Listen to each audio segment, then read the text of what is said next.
இங்க எப்பயுமே first rank வாங்குறவன் இந்த டைம் செகண்ட் ரேங்க்னு பார்த்ததுமே தலை சுத்தி கீழே விழுந்துடுறான். ஏன்னா இத்தனை வருஷமா இந்த ஸ்கூல்ல இவன் தான் ஃபர்ஸ்ட் ரேங்க் வாங்கின பையனா இருந்தான். ஆனா இந்த டைம் இவனோட நல்லா படிக்கிற ஒரு பொண்ணு இந்த ஸ்கூல்ல வந்து ஜாயின் பண்ணிருக்கு. அவ எந்த அளவுக்கு படிக்கிற பொண்ணுனா 24 மணி நேரத்துல 20 மணி நேரம் படிப்பா. சப்போஸ் அவங்க குடும்பமே அடிச்சுக்கிட்டு சாவர நிலைமையில இருந்தா கூட படிச்சுக்கிட்டே தான் இருப்பா. அதே மாதிரி ஸ்கூலுக்கு போகும்போது நடந்து போனா டைம் வேஸ்ட் ஆகும்னு ஓடியே போறா. ஸ்கூல்ல லஞ்ச் டைம்லயுமே ஆன்லைன்ல டுட்டோரியல் அட்டன் பண்ணிட்டே தான் சாப்பிடுறா.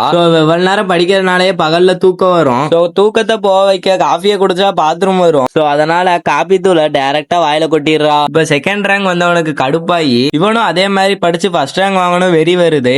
அவ ஸ்கூலுக்கு டைம் மிச்சம் பண்றதுக்காண்டி ஓடி வருவா. ஸ்கூட்டர்ல வந்து இன்னுமே டைமை மிச்சம் பண்றான். அடுத்து அவ ஒரு காஃபி பாக்கெட் வாயில போட்டா இவன் 2 காஃபி பாக்கெட்டை வாயில போடுவான். நைட்டு ஸ்கூல்லே இருந்து எக்ஸ்ட்ரா டைம்ல படிச்சுட்டு தான் வீட்டுக்கு கிளம்புறான். அவ இன்னுமே எக்ஸ்ட்ரா டைம் எடுத்து படிச்சுக்கிட்டு இருக்கா. அதை பார்த்த இவனுக்கு வெறி அதிகமாகி எவ்வளவு தூக்கம் வந்தாலும் பரவாயில்லன்னு இவனும் ஸ்கூல்லயே படிக்க ஆரம்பிச்சுட்டான். கடைசியில நைட் எல்லாம் தூங்காம இருந்தனாலேயே அடுத்த நாள் உடம்பு சரியில்லாம போய் எக்ஸாம் கூட எழுத முடியாம மயக்கம் போட்டு கீழே வந்துடுறான். பார்த்தா இவனுக்கு முன்னாடி அந்த பொண்ணு மயக்கம் போட்டுறான். இப்ப அந்த மயக்கம் போட்டு விழுந்தத கூட அவதான் ஃபர்ஸ்ட் விழுந்தான்னு ரொம்ப கடுப்பாயிடுறான்.